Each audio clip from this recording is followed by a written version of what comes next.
Hi everyone, welcome to week one of Theater Appreciation.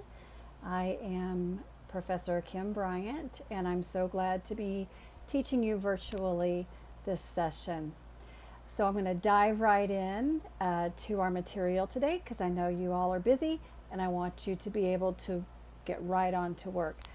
I'm glad you're here and I'm glad to be teaching this class. It's been a while since I taught a theater class. I'm super excited. I do love theater. I love it as much as I love film. Both of those things are great passions of mine. So I've been an actor, a director, all of those things. I've done pretty much every part of theater that you can do. So I'm always glad to answer questions if you have questions as well. It can be about our learning lesson, or if you have other questions that are just general questions about theater, uh, and all the different aspects of it, or you have career interests or whatever, feel free to shoot me an email. I am always glad to do that. All right, so let's get started. So, the reason we study theater is to help us understand the place that story has in our culture and in our society. Humans love stories, we always have, all the way back to the cavemen who were painting stories of hunts on the cave walls. We know that humans have always told stories. Whether it's the stories that we tell when we're sitting around a dinner table, or the books we read, or the movies we watch, or even the video games we play, we love to enjoy a story. We love to talk about movies with our friends or talk about video games with our friends. But have you ever thought about why you might like or not like a story? That's what we're going to sort of take apart during this class session. This class will be a study of theater, but it will tie closely to film because in many ways those mediums work together. A lot of plays have been made into movies because they are, of course, really wonderful human stories. Also, there aren't as many videos of plays as you might think. It's very expensive to film a play in a way that looks really great. You can just set up a camera at the back of the theater, but that doesn't really capture a play at its best. It does take a lot of expense, and plays don't always have the deep pockets that it would take to do a really quality filming of a play. So there are going to be times when what I show you might be something that's actually a film, because what I'm interested in is the story that's been told in the script, and the better option for us is to look at it in film version rather than in play version. But when I can, I want to try to show you what plays look like on a stage, because it is different than what you see on a feature film screen. During the course of this class, we're going to talk plays and sometimes films, taking them apart, looking at the various types of plays, the various pieces of the stories, and how the people and ways that they're made affect us as story receivers. By the end of the course, you should hopefully be able to articulate a well thought out critique of a story, whether it's a play seen on the stage or it's been adapted for films.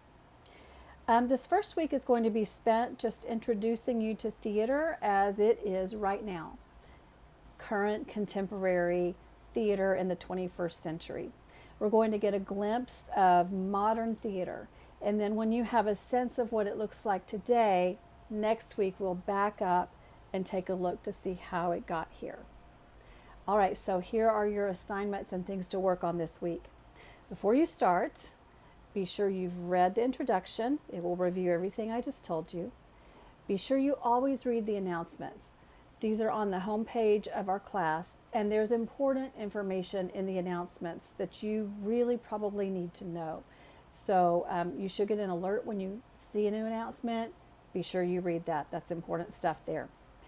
There's also a PDF here in week one that is called How to Find Stuff in D2L. If you haven't done an online class before, it can be a learning curve to learn how to do this. So I created a slideshow for you of here are some things to look for. Here's where you find your content. Here's where you find your assignments. Here's where you find your discussions. Here's where you find how to email me. be sure and have a look at that slideshow so that you kind of get a sense of how to navigate D2L, especially if you're new at it. All right, so I'm going to be asking you to look in the content folder, which you should already be in. There will always be an introduction, and then underneath that you're going to see a section that is the stuff that you need to read and watch. When you have quizzes, you're going to be able to come back to, these are open book quizzes, so you can come back to everything that you read to help you answer questions. So it might help you to highlight as you go. You'll have some questions that are in a discussion. So as you work down through the content folder, you'll see the introduction, you'll see to read and watch, and everything they're supposed to read or watch is linked inside that box. And then as you work down, you'll see a quiz for each week. And then under that, you'll see whatever the assignment is. And sometimes the assignment is an actual assignment, and sometimes it is a discussion. So just be sure you check all of those boxes. Again, here's the introduction for the content folder for the unit. Here's what I need you to read and watch this week.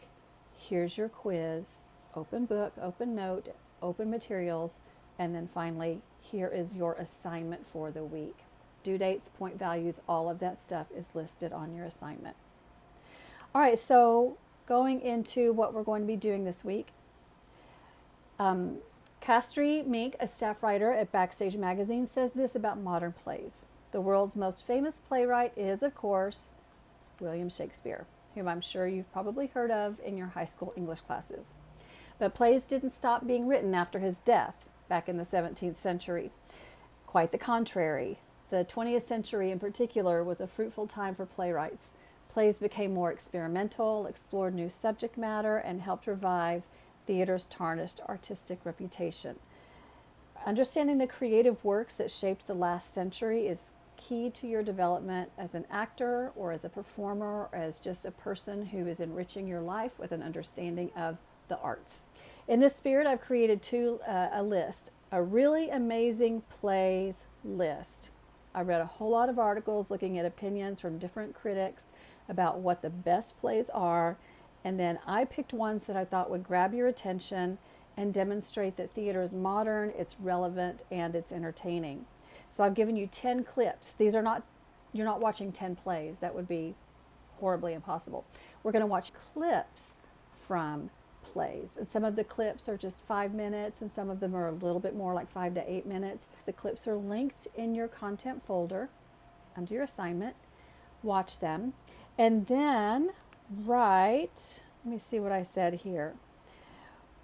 Write a couple of sentences max about each one of these play clips. You're just basically saying, this is what it seems like about, this is what I think of it, and then move on to the next clip.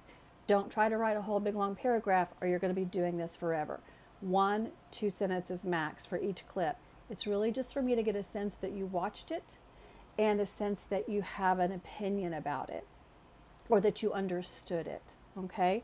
So your assignments this week are to do the reading and watching up there in the folder.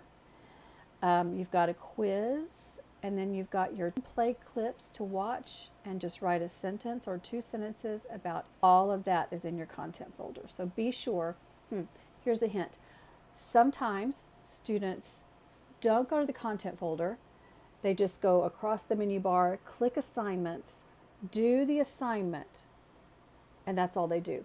The problem there is sometimes the important information you need to be able to do the assignment correctly is over in that content folder. It's in one of the other boxes. So the material's not there. You don't know what you're supposed to do. I've had students watch the wrong video because they didn't read the content folder, and I don't take the grade if you don't do that. So be sure. And the other thing is the assignment folder doesn't show you the discussions, and the discussions are for a grade. So again, if you are skipping around in D2L and not looking at the content folder for each unit, you will struggle. And I do not give do-overs on stuff like that. So always be sure you start with that content folder. Anyway, this is a little bit more talking than I will usually do, but I wanted to go over D2L and things like that with you. I'm looking forward to our studies together. And again, email me. I check my email every single day. You guys have a great day.